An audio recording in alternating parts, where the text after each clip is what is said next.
Bien. Desde luego, si alguno había pensado que voy a profundizar en la normativa de riesgos laborales, nada más lejos de mi intención.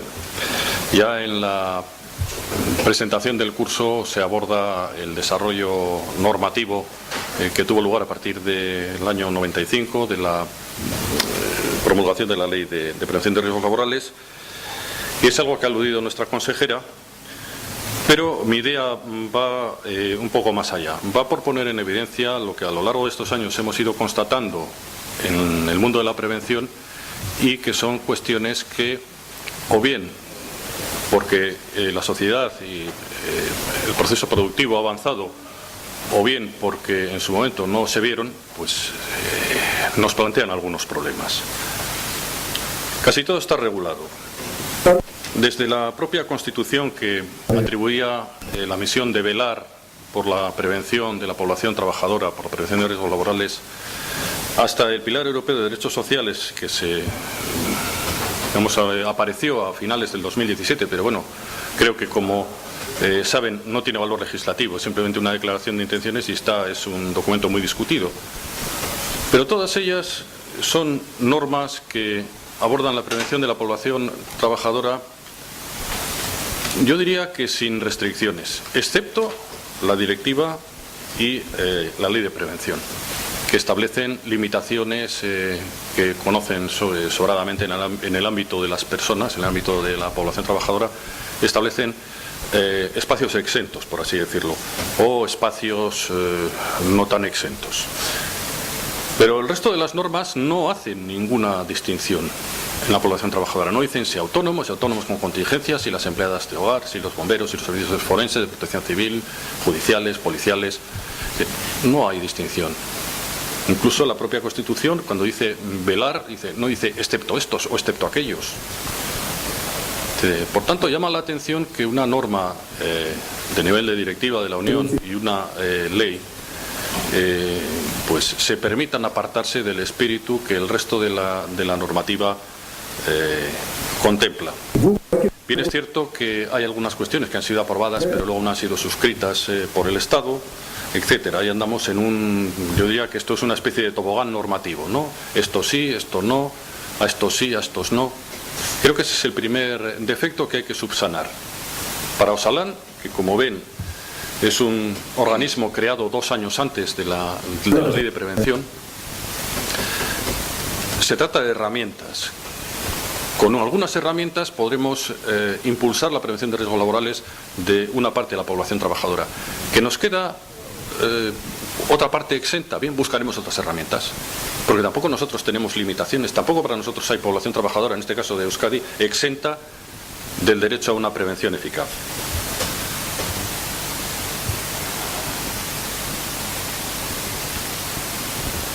La cuestión es velar, que es un poco también el rol que tiene Osalan. Pero el modelo de sociedad ha cambiado en este tiempo, y ha cambiado porque ha habido variables sociales, desde una, explosión migratoria que ha modificado nuestra sociedad. Es ahora una sociedad pluricultural, variables económicas, las recesiones, las 4 crisis que hay en este momento, las de medio ambiente, la de la poca, la volatilidad internacional, las crisis de mercado,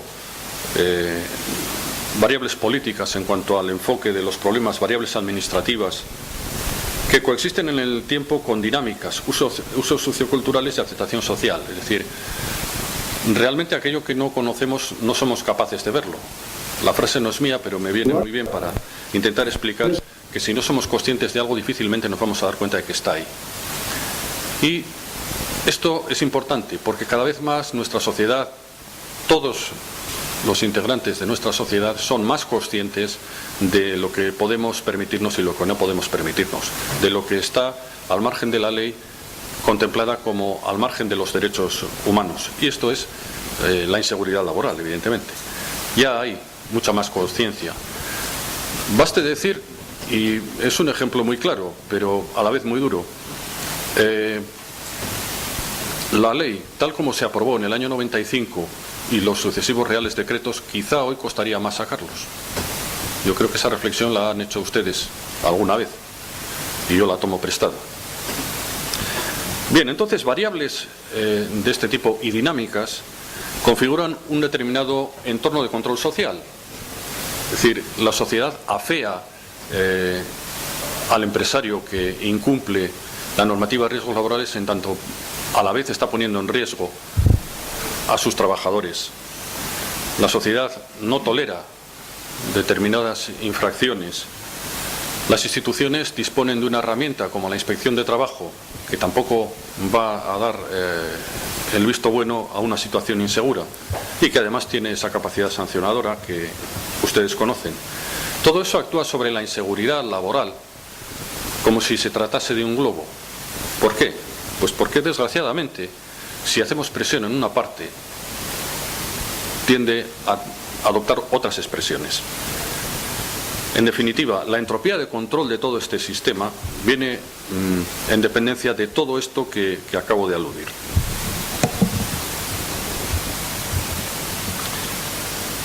Porque nos encontramos en una sociedad en transformación, en el que las personas pues se han variado de una determinada manera. Para mí lo más importante es quizá el último punto, la vida activa, perdón, el anteúltimo, la vida activa diferenciada o integrada en la edad. Hasta ahora hemos considerado que la vida activa de las personas tenía un rol determinado en lo que era la infancia, en lo que era la edad adulta y en lo que era la senescencia. Es decir, había una etapa de estudio, una etapa dedicada al trabajo y una etapa dedicada, vamos a decir, al ocio o por lo menos al no trabajo. Eso ha cambiado. Ahora la visión es longitudinal. Es decir, de acuerdo, durante la infancia y la adolescencia hay que entender que la sociedad,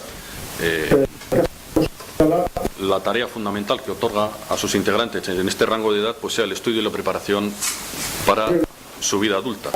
Pero lo cierto es que en la vida adulta hay que seguir estudiando. Ya no vale aquello de estudiar algo y con eso tirar toda la vida. Hay que estudiar, olvidar, seguir estudiando, seguir olvidando, adaptarse a un mundo de cambios. Y también en la senescencia, después de la jubilación, aunque ya sé que podríamos debatir sobre las denominaciones de los grupos de edad que también han cambiado, hay tiempo para el estudio y hay tiempo para el trabajo colaborativo, para aportar experiencia a quienes en ese momento pues la tienen en menor grado. Es decir, ya no se produce una diferenciación, como decía, por rangos de edad, y lo que tenemos es que afrontar que todas estas tareas son longitudinales.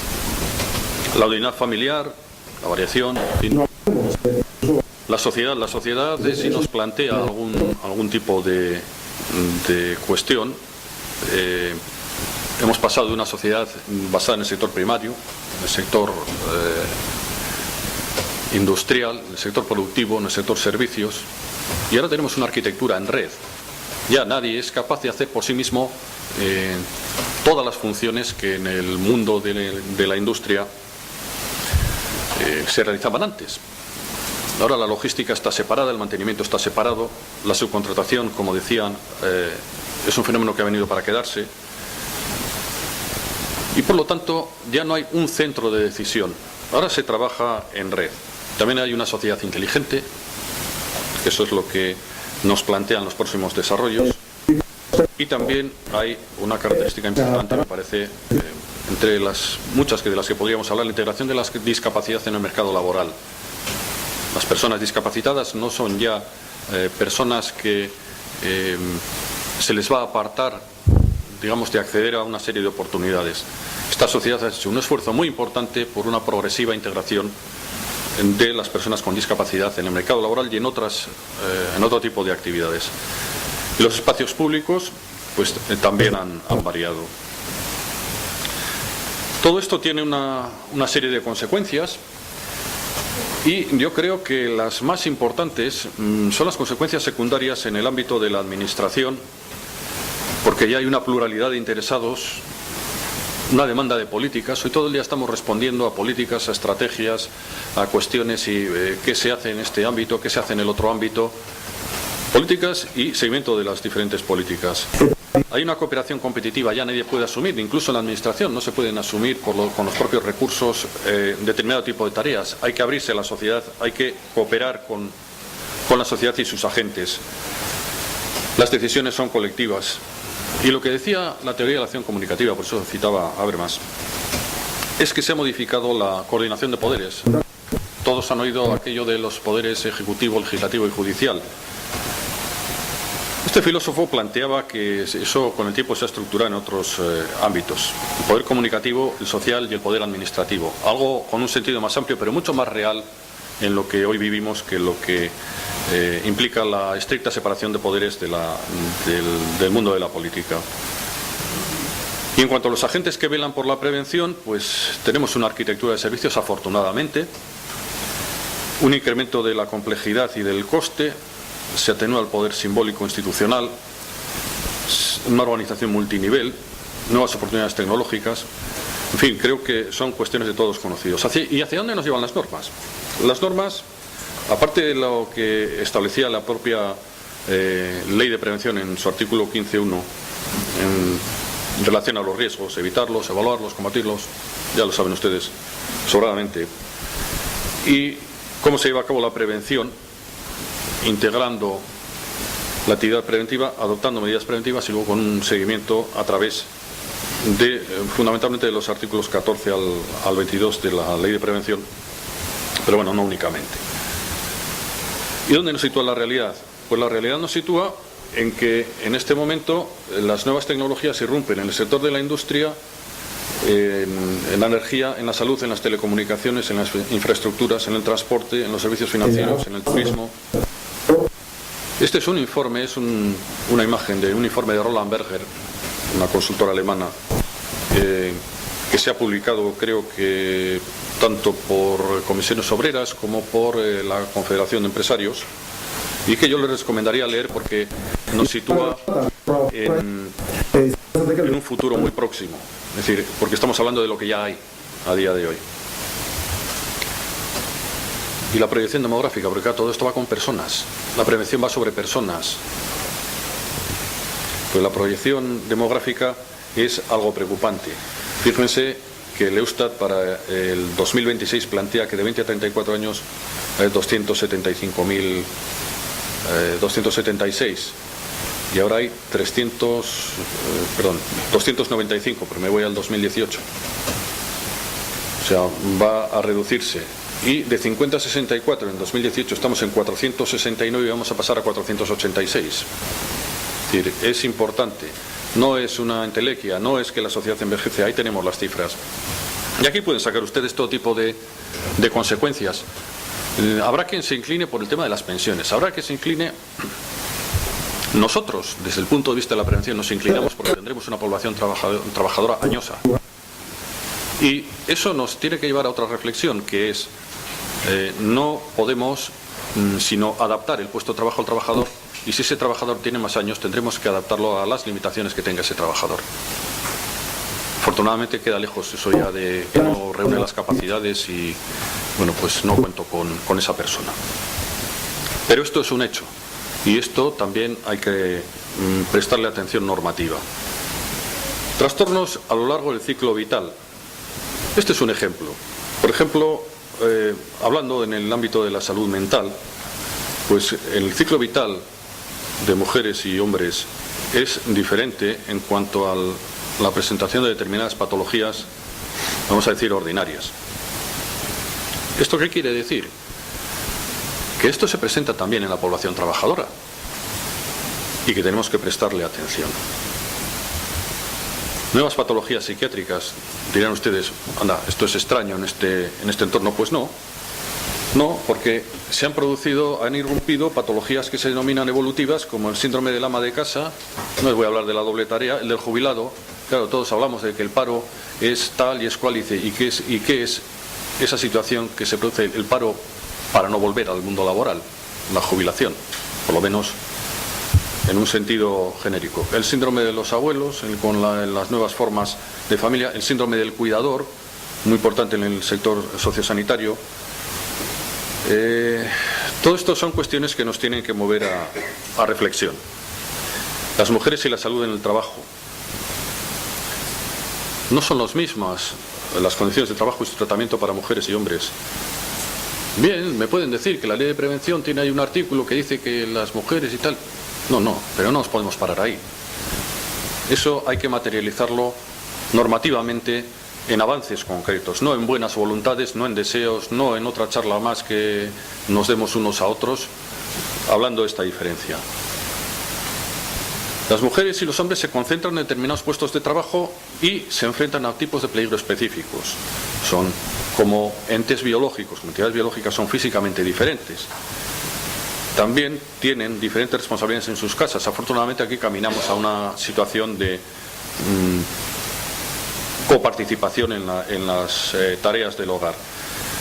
Pero seguimos con la percepción de que las mujeres trabajadoras tienen dos empleos, la doble tarea.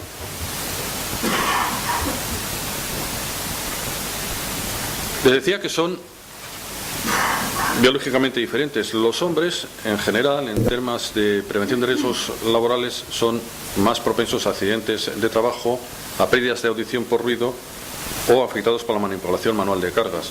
Fíjense en el caso de las mujeres, sin excluir lo que acabo de decir, el tipo de problemática que se presenta. Y en los dos casos, problemas con la salud reproductiva y los horarios de trabajo inadecuados. Otra cosa, el consumo de sustancias en el medio laboral es una gran preocupación en las empresas.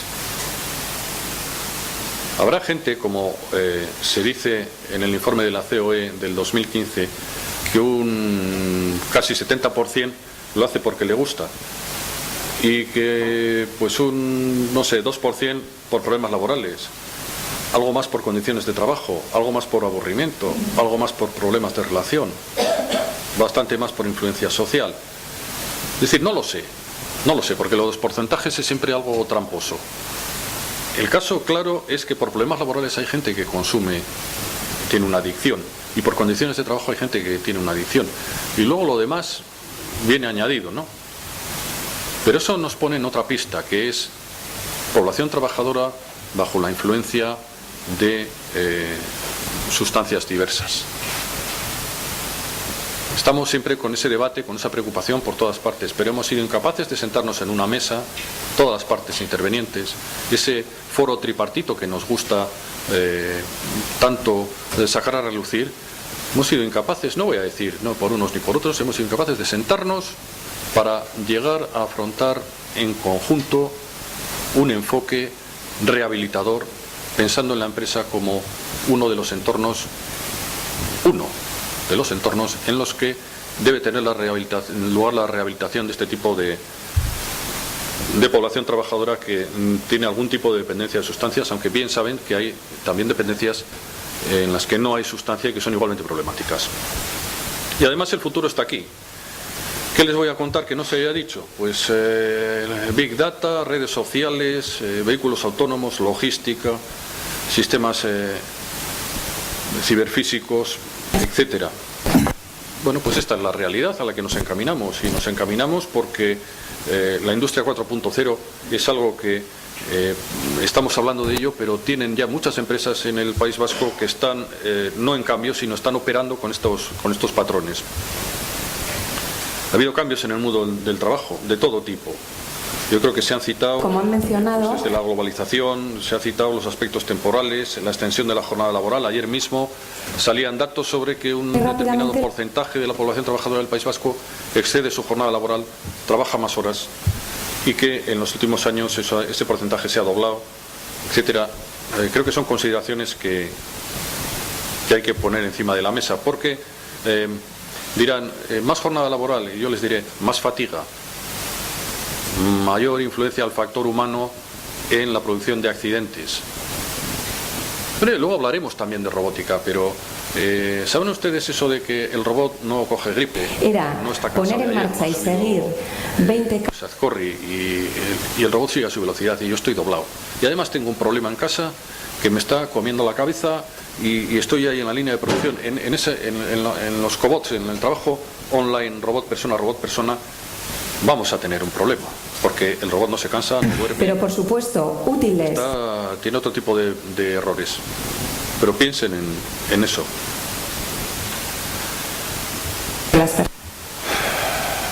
Tampoco hay fronteras entre el lugar de trabajo y el medio ambiente. Estoy puesto aquí unas imágenes de pesticidas. Sí, claro, eso es lo de siempre. Echan el pesticida ahí al lado y yo que estoy aquí, pues... Fomentando. Estamos pensando en la prevención como si fuese algo estanco. Miren, esto es muy claro en un tipo de problemática, la de las centrales nucleares. A la gente le preocupa, quiero saber del lado de Francia qué centrales nucleares hay y qué efectos me pueden hacer a mí. La radiación, sí, bueno, la radiación efectivamente afectaría a la población trabajadora y a la población general. Pero es un ejemplo muy claro de que algo que, de un fenómeno que no entiende de una línea establecida en 1800 entre dos estados. No entiende. Los pesticidas tampoco entienden. Seveso tampoco entiende. Es decir, hay que empezar a pensar en una globalización también de riesgos. Los factores de riesgo psicosocial emergentes, pues, ¿qué quieren que les diga? Ahí los tienen todos. Contratos precarios, la precariedad. No nos cansaremos de insistir en que la precariedad es una causa importante de la siniestralidad laboral. Nuevas formas de contratación, la inseguridad en el puesto de trabajo, el envejecimiento, jornadas de trabajo prolongadas, insatisfacción, producción ajustada y subcontratación. Y esto lo dice la Agencia Europea, ¿eh? O sea, no es una cuestión que hayamos hecho simplemente pues un brainstorming, pues mira, todo esto puede tener. No, esto está, es una encuesta sobre población activa de la propia Agencia Europea. Así que aumentos de carga de trabajo, mayor nivel de responsabilidad, velocidad en la realización del trabajo, exigencia emocional, tensiones en los trabajadores y riesgos psicosociales. ¿Y por qué comento esto? Porque es ergonomía, bueno, pero la psicosociología ha sido la gran olvidada en el ámbito de los riesgos laborales. Osalan está haciendo un gran esfuerzo en ese sentido, pero todavía queda mucho camino por andar. En las evaluaciones de riesgo todavía se ven muchas en las que no están incluidos los riesgos psicosociales. Bueno, me dirán, tampoco los químicos, pues sí. Y ese es uno de nuestros esfuerzos. Entre 1875 y hoy, fíjense cómo ha cambiado el mundo laboral. Antes se trabajaban 12 horas y ahora 7, 8, con la salvedad de lo que he dicho. 6 días a la semana y ahora 5, 6, yo más bien pienso que 7, pero bueno. 52 semanas al año y ahora 47, hasta hay vacaciones. Se trabajaba desde los 12 años hasta la muerte. Cierto es que la esperanza de vida era bastante más corta y ahora en principio hasta los 65. Y en esa situación el número de horas de trabajo por vida eran de 220.000 entonces y ahora del orden de 77.000. Esto es una realidad, pero también marca una tendencia. Y los turnos. Los turnos. La Comisión Europea insta a España a respetar los derechos de los trabajadores nocturnos en virtud de las directivas sobre el tiempo de trabajo. Entonces me limito a reproducirlo. Todo ello nos plantea que ese velar por la prevención de riesgos laborales requiere una continuidad, una polivalencia en muchas áreas de actividad, la profesionalidad, una capacitación. Y ese es uno de los motivos de que estemos aquí. Afrontar los riesgos del futuro antes de que ese futuro nos alcance y nos veamos, digamos, con un gap en cuanto a capacitación y realidad. Legalidad, evidentemente, trabajo en red, coordinación y cooperación. No insistiremos lo suficiente en la tarea de los delegados de prevención y de los agentes sociales y de los empresarios, de todos, en favor de la prevención, la innovación, la dación de cuentas, la transparencia. Es un requisito fundamental. Y el cambio de modelo.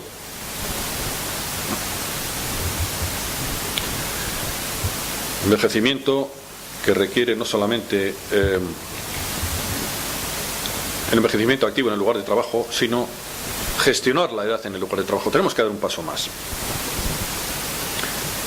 Sensibles al género. Analizar los dominios de las demandas del puesto de trabajo, y aquí vamos con la vigilancia de salud y vamos con otro aspecto importante, las reincorporaciones al trabajo. Cuando se producen situaciones de enfermedad o de accidente, transcurre un largo plazo. Cuando se producen situaciones de paro estructural, cuando se producen situaciones en las que la persona está apartada del mundo laboral durante un tiempo, esa aptitud necesaria en la reincorporación debe de incluir cuestiones, aquí podemos debatir sesudamente sobre documentos científicos, pero hay que ser también prácticos a la vez. Debe de incluir cuestiones como la edad. Hay que adaptarlos a la edad, hay que adaptarlos al género. Es decir, lo que venía diciendo desde el principio. La ergonomía, que es también otra parte pues menos considerada, salvo en determinados tipos de producción. Pero miren ustedes la ergonomía que hay en construcción, y es un sector importante. Áreas de interés ergonómico, bueno, pues hay muchas, muy diversas, yo las dejo aquí. Y quisiera terminar con esta imagen.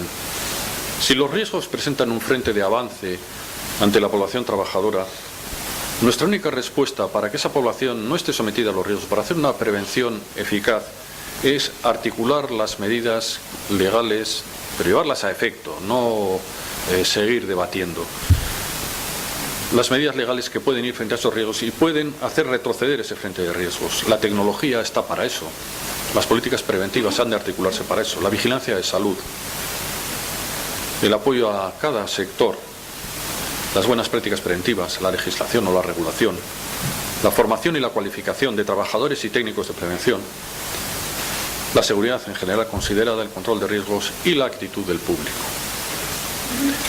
Piensen que en el límite hacia el que tiende la prevención en nuestro desideratum en Osalan sería que la prevención esté integrada en la formación de toda la población trabajadora, que no sea algo que adquiriese posteriormente de grado o por fuerza, desgraciadamente.